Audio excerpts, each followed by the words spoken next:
We are sending things back out to Damon, who is live from the Urban League. And they are helping people affected by last week's tornado. And Damon, we hear there's a lot of resources available. I mean, everything from food to supplies to help people, again, recover after those deadly tornadoes blew through here last week. Mike McMillan is here after the Urban League itself sustained some damage, and still you're making a difference in people's lives and in our community. So, one, how are you feeling now that we're in day 6 of recovery? You know, obviously people's lives have been upended, and in many cases every single thing that they owned in their entire lives has just been ruined, and so many people don't even have the ability to afford insurance, so they don't know where they're going to go, what they're going to do, how they're going to rebuild.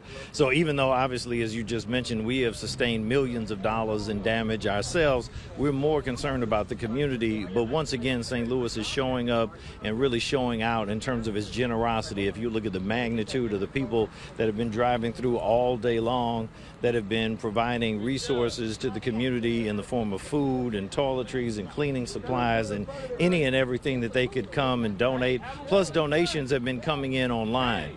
Anyone that would like to give can go to ulstl.com, the Urban League's website. If you can't come here and donate, you can donate any amount and it will go to an immediate use.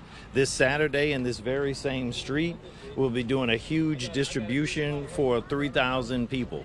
And so each one of those costs us about $200,000. So we're going to do them for the next 4 Saturdays, in addition to our delivery in the community door to door. Now, what are your words to the community?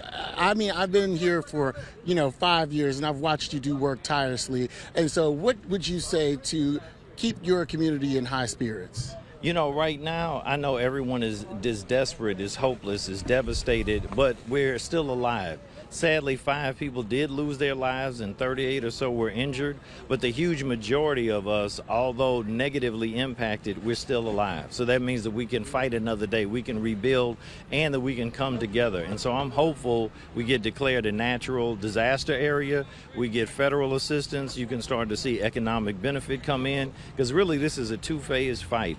One, the immediate, how do we keep people whole just with their dignity? How do you have shelter, food, clothing, and the ability to take care of yourself?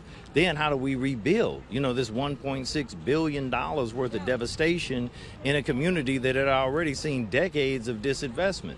So how do we do that? But I believe that there is going to be a will and a push and a determination to get that done.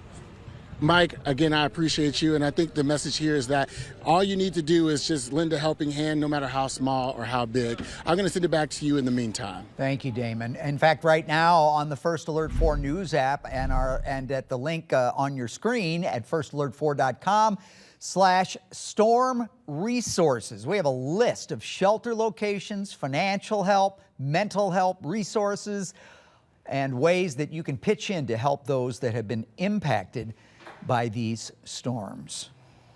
St. Louis always comes through. Sure We does.